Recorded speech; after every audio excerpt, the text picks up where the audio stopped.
আবৃত্তি করছি নির্মলেন্দু গুণের কবিতা আমি বলছি না ভালোবাসতেই হবে। আমি বলছি না ভালোবাসতেই হবে। আমি চাই কেউ একজন আমার জন্য অপেক্ষা করুক, শুধু ঘরের ভেতর থেকে দরজা খুলে দেওয়ার জন্য।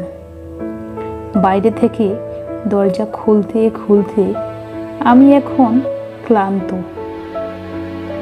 আমি বলছি না ভালোবাসতেই হবে। আমি চাই কেউ আমাকে খেতে দিক। আমি হাত পাখা নিয়ে কাউকে আমার পাশে বসে থাকতে বলছি না। আমি জানি এই ইলেকট্রিকের যুগ নারীকে মুক্তি দিয়েছে স্বামী সেবার দায় থেকে।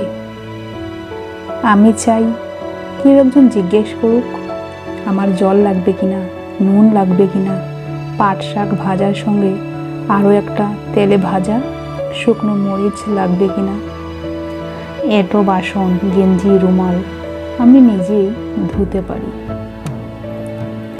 আমি বলছি না ভালোবাসতেই হবে। আমি চাই কেউ একজন ভিতর থেকে আমার ঘরের দরজা খুলে দিক। কেউ আমাকে কিছু খেতে বলুক, কাম বাসনার সঙ্গে না হোক। কেউ অন্তত আমাকে জিজ্ঞেস করুক তোমার চোখ এত লাল কেন।